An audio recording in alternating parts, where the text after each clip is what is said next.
Issa Kassouna et Idi Daouda sont les deux noms retenus pour la présidence et la vice-présidence de la Commission électorale nationale indépendante CENI, deux noms soumis au président de la République pour nommer les prochains responsables de cette institution.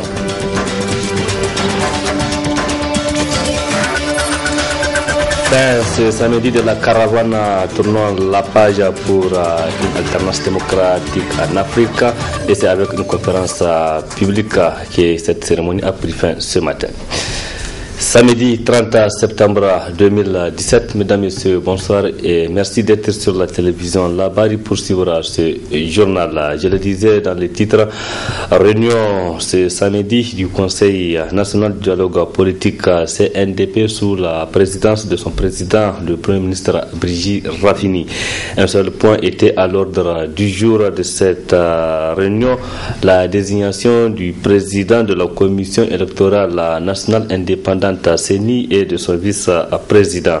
Il faut signaler que l'opposition et les non-affiliés n'ont pas pris part à cette réunion. Suivez plutôt. Au total, 6 candidats ont été soumis à l'appréciation de la réunion du Conseil national du dialogue politique après un premier travail abattu par un comité. Il s'agit de Aliou Daouda, Hamidou Moumouni et Issa Kassouna au poste du président de la CENI et Aladoua Amada, Amadou Boubacar Hassan et Idi Daouda à la vice-présidence. Pour le poste du président, c'est Issa Kassouna qui a été retenu par le Conseil sans grande opposition. Cette fois-ci, au niveau de la présidence de la CENI, en tout cas, le constat général est que, en tout cas, la plupart des intervenants étaient d'accord que Sona peut bel et bien présider au destiné de la CENI. Le problème s'est surtout posé au choix du nom du vice-président. Et c'est Dr Amadou Boubacar Hassan qui était parti favori, mais à la fin, c'est Idi Daouda qui a été retenu, un choix qui n'a pas fait l'unanimité au sein de la majorité au pouvoir. À l'unanimité, les gens ont voulu faire une paire de coups comme sur le premier choix. Mais malheureusement, compte tenu du débat, il y a des gens qui sont abstenus, il y a des gens qui sont retirés même pour mieux réfléchir et donner leur avis. Moi, je fais partie de ces gens, j'avais donné le nom de Boubacar là. Mais après, j'ai eu un pressentiment qui lui aussi c'est un partisan, donc moi je me suis retiré. C'est Boubacar le concerné, Boubacar qui a été placé premier. L'argument de base que les gens ont avancé pour ne pas retenir sa candidature, c'est l'argument politique. Ils disent qu'il n'est pas neutre. Et je pense que, en tout cas, conformément à la loi, pour moi, ce n'est pas un respect de loi. Le code électoral n'a jamais parlé d'impartialité. Ce mot a été enlevé, ce qui a permis à des personnalités affichées politiquement à postuler. Nous devons nous regarder en face. Ce que nous sommes en train de faire, nous le faisons pour le peuple nigérien. Et nous devons être responsables à assumer ce que nous sommes en train de faire. Nous disons que oui, Boubacar Amadou critique le gouvernement. Mais est-ce à dire qu'il n'aime pas le gouvernement? Est-ce à dire que il est membre d'un parti politique? Les gens ont dit que politiquement il a affiché, mais à quel parti? Les gens n'ont pas été en mesure de nous dire qu'il a affiché à tel ou tel parti. Moi qui suis devant vous, j'ai eu à critiquer à un certain moment le PNDS Taraya, la majorité. Aujourd'hui je suis avec eux, mais ça ne veut pas dire que quand ça ne va pas, je ne peux pas dire ah ça là il faut arrêter. Ce n'est pas que vous n'aimez pas les gens comme ça. Non, ce que nous devons faire, nous voulons faire pour le peuple nigérien. Et je suis désolé, ce que j'ai constaté. Nous allons avoir en tout cas, à l'image que je vois, si le président de la République ne se responsabilise pas, une boiteuse.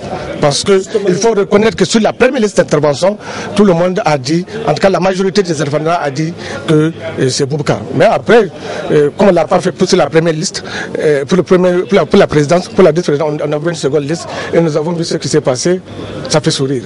Pour le président du CNDP, le Conseil a fait son choix, mais le dernier mot revient au président de la République. Je réitère que les partis politiques, à l'issue de leur débat, de leur discussion, n'ont pas eu de problème à dégager un consensus qui sera communiqué au président de la République.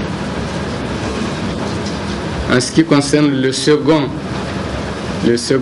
vice-président, les partis politiques ont eu quelques débats contradictoires qui ont fait que le choix qui a été porté sur le premier candidat classé techniquement a été remis en cause et le président de la République aura toutes les informations.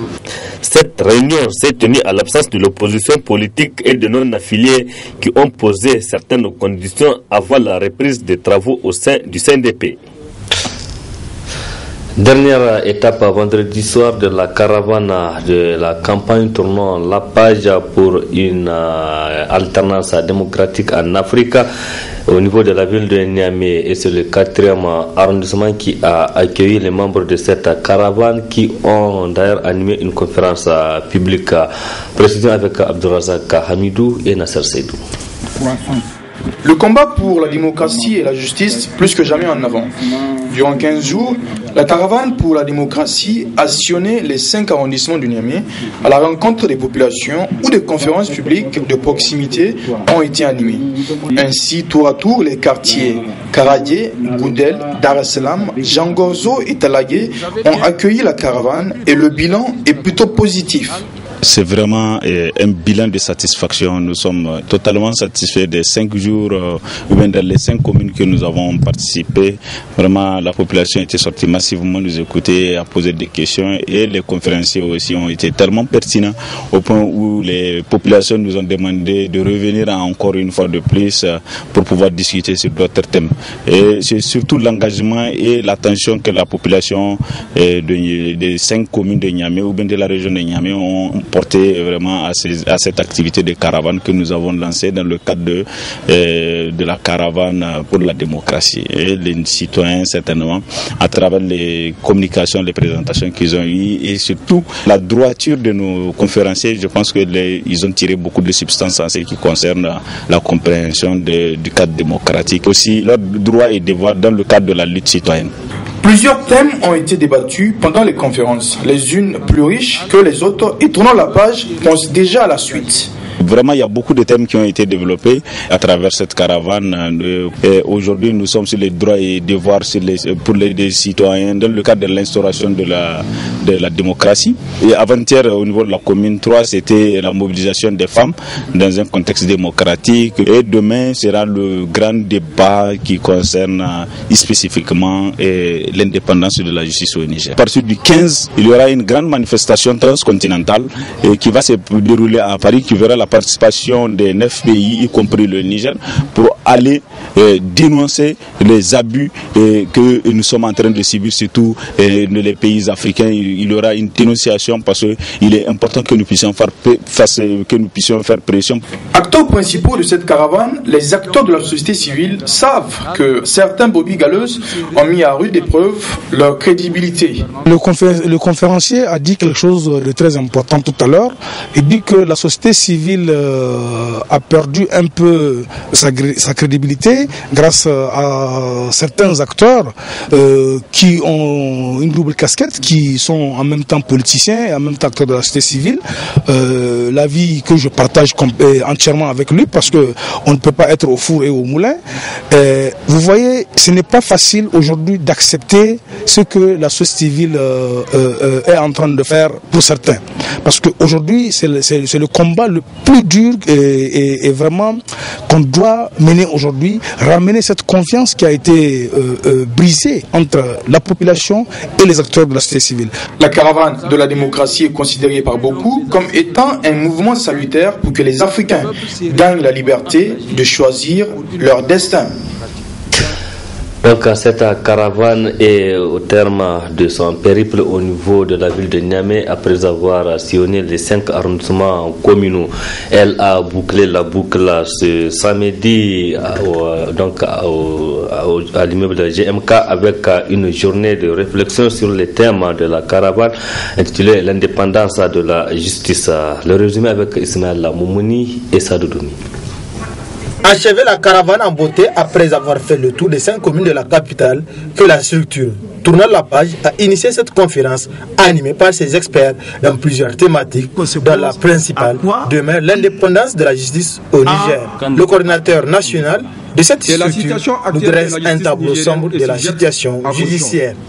Il existe une véritable fossé entre la justice et les justiciables, et les faits, hélas, ne font que l'élargir chaque jour davantage. Le sentiment de 2 poids 2 mesures, si régulièrement exprimé, n'est ni exagéré ni inventé.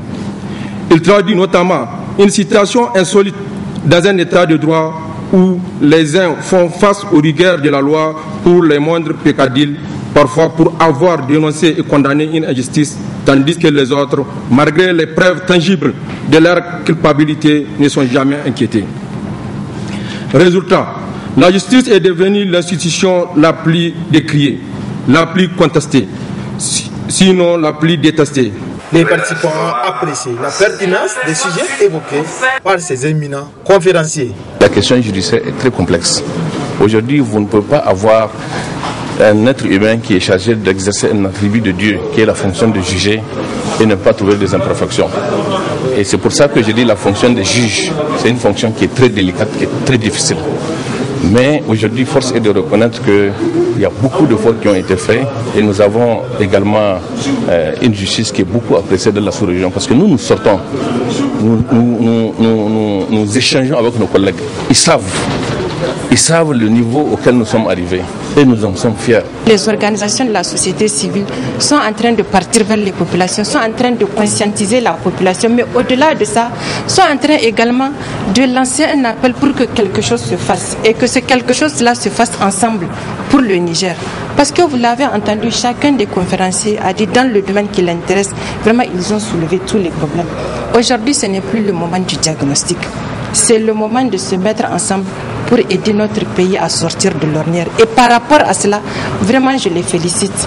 Je les félicite du fond du cœur parce que c'est de ça qu'on a besoin. D'abord se retrouver, parler de ce qui nous intéresse et parler aussi de comment est-ce qu'on peut résoudre les problèmes. La campagne internationale Tournons la page organise et relaie les actions pacifiques pour promouvoir l'alternance démocratique en Afrique. Elle est active dans 9 pays, à savoir le Cameroun, le Congo-Brazzaville, la République démocratique du Congo, le Gabon, le Niger, le Tchad, le Burundi, la Belgique et la France. Clôture ce matin à l'Académie des arts martiaux de Niamey du salon Made in Niger. C'est sur une note de satisfaction totale qu'a pris faire ce salon qui vise à promouvoir l'industrie agroalimentaire au Niger. Le compte rendu avec Nafisa Yahaya et Soumel Abdoulaye. C'est avec la remise des bourses d'accompagnement octroyées aux participants du salon Made in Niger qu'a pris fait la cérémonie de clôture du dit salon, placée sous le thème « Construisons l'industrie de demain ». C'est merveilleux de vivre avec vous ce moment de remise des bourses d'accompagnement présidé par monsieur le ministre de l'Industrie en présence des directeurs de cabinet adjoints de son Excellence, monsieur le Président de la République. La bourse d'accompagnement du Président de la République, c'est un kit. C'est un kit d'action avec un ensemble de partenaires de 100% Made in Niger qui sera mis en œuvre sous forme du protocole d'accompagnement intensif sur 12 mois avec 33 entreprises participantes pour soutenir la recherche perpétuelle d'amélioration et de qualité de leurs produits, notamment en termes d'emballage et de normes commerciales internationales et ainsi faciliter la mise en marché des produits afin de dynamiser la consommation au Niger et à l'exportation des produits nigériens. En clôturant la présente cérémonie, le ministre de l'Industrie a tenu à rappeler l'engagement de l'État nigérien et celui des partenaires dans cette lancée. L'État nigérien est prêt à encourager tous ces jeunes promoteurs qui veulent évoluer dans le secteur industriel. Parce que là, nous avons un code des investissements qui accompagne tous ces jeunes promoteurs qui veulent évoluer dans le secteur d'industrie, qui va les aider à s'installer, qui va les aider à déjà commencer la phase d'exploitation. Ça, c'est des accompagnements pour l'État. Et nous avons aussi des partenaires qui sont prêts à nous accompagner pour que nous accompagnions ces jeunes entrepreneurs qui évoluent dans l'informel, un appui technique, financier et leur trouver des endroits où ils vont s'installer pour produire suffisamment des produits made in Niger. Parce qu'aujourd'hui, ce que moi j'ai remarqué, si on organise des salons, on a suffisamment de produits qui sont de très bonne qualité. Une fois que le salon est fini, maintenant tu peux chercher ce produit, tu ne sais pas où le trouver. Donc l'objectif de ces salons, c'est de trouver un cadre idéal, un cadre qui va permettre de retrouver ces produits n'importe où sur le marché nigérien. 3 jours durant, les participants venus des régions du Niger ont exposé des produits agroalimentaires made in Niger. Le ministre a enfin lancé un appel à l'endroit des Nigériens d'accompagner les participants de ce salon pour promouvoir l'industrie agroalimentaire au Niger. Il faut préciser qu'hier, le syndicat de conducteurs de taxis de la ville de Niamey a mobilisé ses militants pour visiter justement les stands de ce salon de produits Made in Niger. Objectif de ce déplacement, c'est d'encourager d'une part les initiateurs et d'autre part pour donc soutenir la promotion de produits donc sur place. Le compte rendu avec Clémence Mbeta-Jimel et Sadou Doumi. Dans le but de permettre à la population nigérienne de découvrir les produits locaux, une exposition des produits locaux a été organisée à l'Académie des Arts, dénommée Salon Made in Niger. Conscient de cette initiative, le syndicat des conducteurs de taxi Cinco Taxi a effectué le déplacement pour non seulement saluer cette initiative, mais aussi découvrir les merveilles nigériennes. C'est une visite pour aider la sœur qui vient d'organiser cette foire. On est venu au nom du Cinco Taxi pour voir nos produits faits maison, pour faire la promotion, parce que aujourd'hui nous on est des taximans et le message souvent passe par les taximans. Parce que même à l'étranger, quand vous venez dans un pays, il faut d'abord avoir un taximan pour que le message passe. Donc raison pour laquelle on est venu aujourd'hui voir les stands, les produits vendus, exposés donc, pour pouvoir faire la promotion à nos sœurs et frères qui viennent exposer leurs produits aujourd'hui. L'organisatrice du salon a apprécié cette visite et souligne par ailleurs l'importance des taximens dans une société. Le deuxième jour, en tout cas, était très concluant pour certains exposants. Je trouve que notre approche a été quand même saluée par ceux qui se sont permis de venir. Nous apprécions aussi réellement les gens qui ont fait les déplacements pour être là, notamment les taximens que vous venez de voir. Et je me suis déplacée personnellement vers le syndicat des taxis parce que j'ai toujours considéré que les taxis sont un véritable dispositif de communication. Peut-être très mal connu chez nous, mal utilisé, parce qu'on voit toujours les taximans que du point de vue taxi, tout court, mais en réalité c'est un véhicule de communication. Et pour moi, au lieu de simplement afficher les suppléments sur nos supports de communication, j'ai préféré aller vers eux, les sensibiliser vers la consommation du produit nigérien, vers c'est quoi consommer nigérien. Chaque fois qu'un Nigérien consomme un produit nigérien, tu as créé un emploi. Parce que c'est quand même en achetant aujourd'hui qu'on considère que les entreprises là vont grandir. Les exposants, quant à eux, ne sont pas restés indifférents. Malheureusement, une seule fausse note. Les clients se font rares à cette première édition. Ils ont eu une très bonne initiative de venir voir ce que les jeunes entrepreneurs nigériens font. Alors c'est l'occasion pour demander à tous les autres syndicats d'emboîter le pas afin que la main dans la main, que les gens puissent aller de l'avant. Même aujourd'hui c'est un peu calme. Je pense que c'est dû au fait que, en tout cas jusqu'à aujourd'hui, le 29, il n'y a pas eu les salaires. On espère que prochainement, on va tenir compte des dates des salaires pour que toutes les femmes puissent venir voir ce que les autres font. Ce salon vise essentiellement à faire la promotion des produits fabriqués au Niger, en vue de soutenir et d'encourager les jeunes entrepreneurs à faire valoir leurs talents et leur savoir-faire. La Suisse UMF Université du Niger a accueilli ce samedi matin à son siège la centaine d'étudiants inscrits pour l'année académique 2017-2018. Une petite rentrée académique qui a permis aux étudiants de comprendre le fonctionnement de cette université. Ils étaient présents à cette petite rentrée, Adam Soumana et Halidou Bourema. Ils sont près de 300 étudiants admis au test d'entrée pour la première année du bachelor à la Swiss UMF University of Niger à se retrouver à travers ce cadre pour les préparatifs de leur rentrée académique.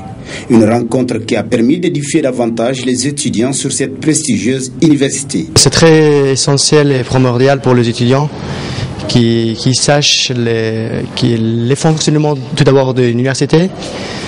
Parce que la vie étudiante dans une université, ce n'est pas la même vie quand on est au niveau du collège à l'école, c'est un autre environnement. Et puis aussi de comprendre l'ensemble des règles qui se passent à l'intérieur à l'université, entre les étudiants eux-mêmes, entre les administrations, entre les professeurs. Et puis aussi de faire une connaissance entre les étudiants eux-mêmes, parce que certains ils sont nouveaux. Ça leur permettra aussi de faire certaines connaissances entre eux-mêmes dans la classe avec les personnes qui seront pendant environ 3 ans. Le temps étant précieux, UMF University, porteuse de l'excellence suisse au Niger, s'attelle déjà au calendrier académique pour une réussite de l'année 2017-2018. Nous sommes très contents, les étudiants ils ont vraiment les meilleurs. Je pense que surtout les questions qui s'est posées dans la classe, ça montre vraiment que nous avons la chance d'avoir les meilleurs étudiants du pays. C'est un élément très positif pour nous. Le cours il est prévu pour lundi 2 octobre. Les professeurs vont venir, un professeur qui vient de Singapour, bien sûr nationalité américain-français, qui va donner un cours de marketing pour l'école de gestion, de bachelor. Un autre professeur vient de la France pour donner le cours au niveau de l'introduction de relations internationales. Et puis un autre cours pour l'école de droit, c'est comme le droit de pays, ça commence par un professeur de nigérien qui va faire une introduction de droit. Mais l'ensemble de professeurs qui viennent d'étrangers, ils sont tous docteurs, professeurs, et la plupart ils ont entre 15 à 35 ans d'expérience dans leur domaine, à la fois théorie et aussi pratique. Parce que nous pensons différemment à Swiss UMF University, nous avons fait de la formation des leaders de demain notre credo. Le stage de perfectionnement des étudiants de l'Institut de formation aux techniques de l'information et de la communication IFTIC a pris fin ce samedi dans les différents organes de presse publics et privés. Un stage qui aura permis à ces stagiaires de découvrir la réalité du terrain. Reportage à Mariama Barmou et Halidou Bounema. Après plusieurs semaines passées dans les différents organes de presse publics et privés, les étudiants de l'IFTIC de toutes filières confondues ont passé de la théorie à la pratique. En effet, les stagiaires ne cachent pas leur satisfaction vis-à-vis de ces stages pratiques et du personnel.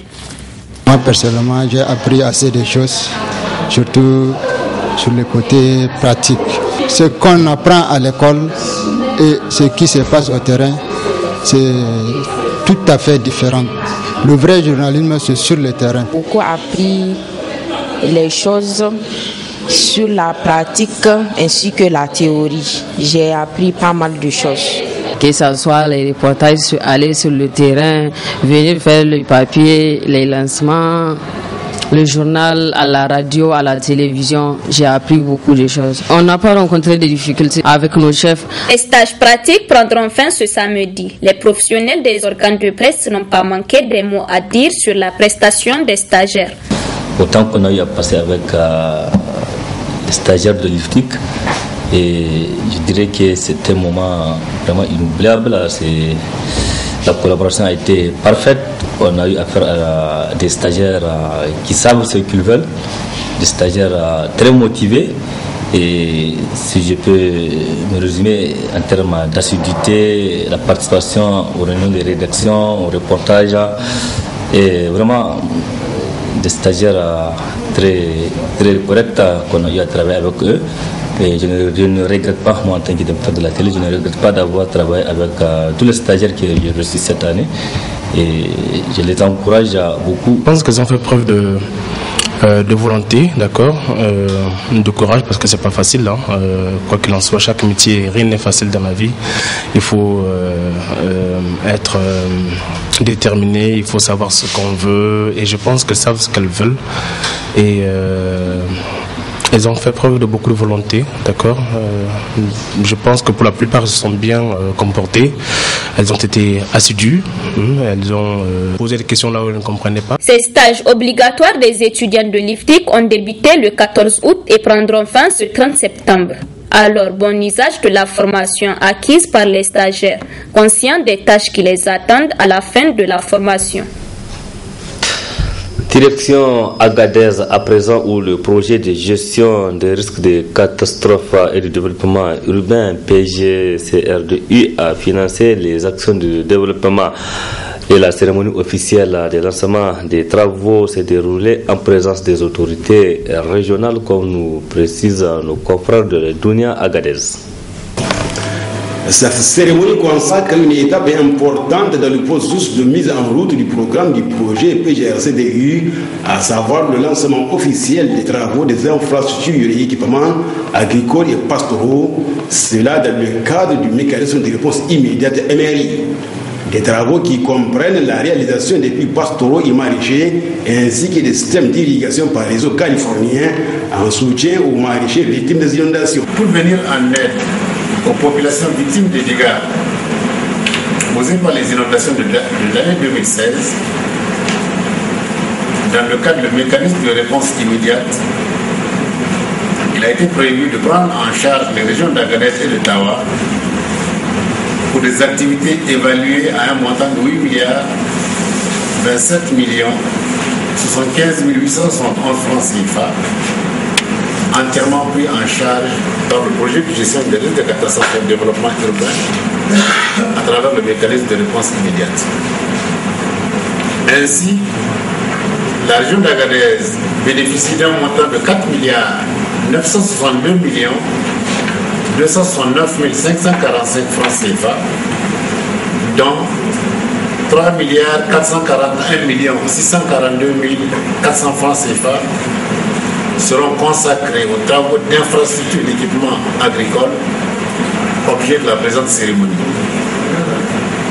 Aussi, les contrats passés avec les entreprises ici présentes comprennent la réalisation de 842 puits maraîchers et 45 249 mètres linéaires de réseau californien dans les communes de Dabaga, Tirozérine, Bougarab et Ifiroa. La réhabilitation de 87 puits pastoraux dans la commune de Hila, la fourniture de semences, engrais et pesticides, la fourniture et l'installation de 800 unités de pompes solaires dans les exploitations agricoles, ainsi que les travaux de décapage du colis d'Azar-Madra. Le secrétaire général de la région a souligné l'importance de l'appui des partenaires du Niger dans ce programme. Dans le cadre de la mise en œuvre des activités d'urgence du projet de gestion du risque de catastrophe et de développement urbain PGRCDI, le gouvernement de la République du Niger a sollicité et obtenu de l'Association internationale pour le développement IDA le financement du MRI pour venir en aide aux populations sinistrées des régions d'Agadez et Tawa. En effet, le MRI est un mécanisme d'intervention d'urgence de la Banque mondiale qui permet d'apporter une assistance aux populations victimes des catastrophes, comme cela s'est vu le cas des inondations de 2016 qu'a connu notre région. Cette cérémonie a été couplée avec la remise des documents de contrat aux entreprises qui vont réaliser ces ouvrages et aussi la remise d'un important tonnage de semences, de blé, d'oignons, de pommes de terre, entre autres, au profit des maraîchers de la région d'Agadez.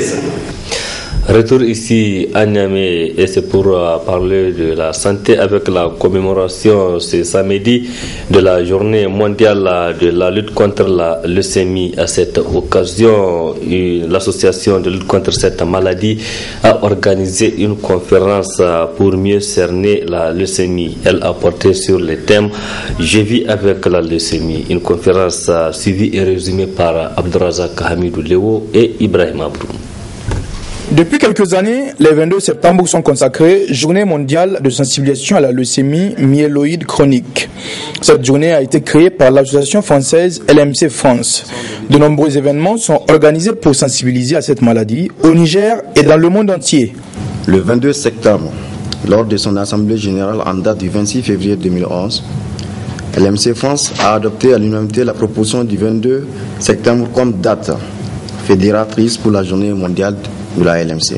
Cette date du 22 septembre n'a pas été choisie par hasard puisqu'elle symbolise les chromosomes 22 et 9 impliqués dans le déclenchement de la leucémie myéloïde chronique. Depuis chaque année, sur tous les continents, des événements voient le jour à cette date commune afin de faire avancer les causes des patients et proches des patients touchés par cette forme rare de leucémie.